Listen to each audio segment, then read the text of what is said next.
ఒక ఆయన వచ్చాడు నా పైన బాస్. అప్పట్లో నేను ఒక కంపెనీలో పని చేసేవాడిని. ఆయన బ్రాహ్మణోత్తముడు. అమెరికా వెళ్ళాం మేము ఇద్దరం కలిసి. కాదు ప్రవీణ్ గారు మీరు అని మొదలెట్టాడు. ఇక్కడే రామచంద్రాపురం ఉంటుంది. ప్రవీణ్ గారు మీరు అని ఒకటి రెండు సార్లు నన్ను కొంచెం గెలికాడు. నేను అంటే నేను చాలా చాలా స్నేహంగా ఉంటాను ఆయనతో. కానీ ఆయన దానికి విలువ ఇవ్వాల. దానికి చేయండి ఏం కాదు చేయండి అన్నట్లు నా వెంట పడ్డాడు. సరే కూర్చో అని చెప్పి ఒకరోజు అసలు నువ్వు ఎలాగండి బ్రాహ్మణోత్తరువి అని అడిగాను. ఎందుకు అన్నాడు. నువ్వు అసలు సముద్రాలు దాటకూడదు కదా, 7 దాటి వచ్చావు, ఇప్పుడు ఎట్లయితే నువ్వు అని అడిగాను. ఆ భావజాలం గురించి మాట్లాడుతున్నాను. నేంటండి నేను ఇచ్చింది తినడానికి ఇన్ని క్వశ్చన్లు ఎత్తనావు అన్నాడు.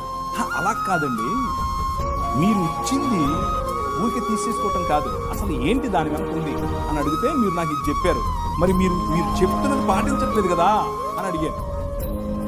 లేదండి మరి మేము చాలా స్వచ్ఛమైన ఇది తింటారు ఏదో చెప్పాడు.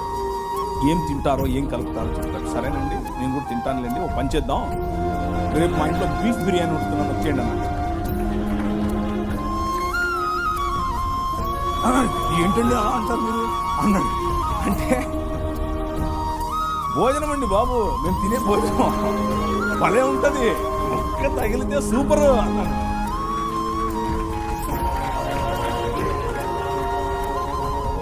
మీరు ఏ విధంగా ఇది తినడానికి జంపుతున్నారో మీ నిష్టలో ఇది తినకూడదు అన్నది మీ భావన, తినరు.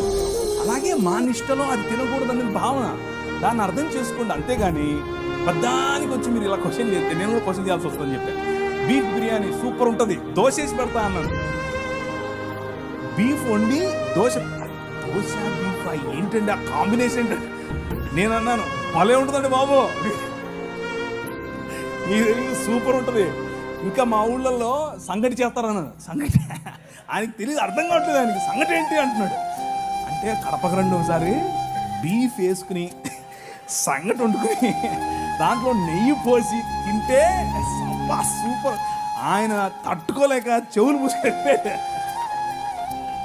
టచ్లోనే ఉన్నాడు. ఇంకా ఫ్రెండే కానీ అర్థం చేసుకున్నాడు. ఆయన నన్ను పెస్టర్ చేయడం, నన్ను ఒత్తటం, నన్ను కావాలని ఒత్తేది నేను ఒత్తితే ఎలా ఉంటుందో అర్థం చేసుకుని ఆపేసాడు.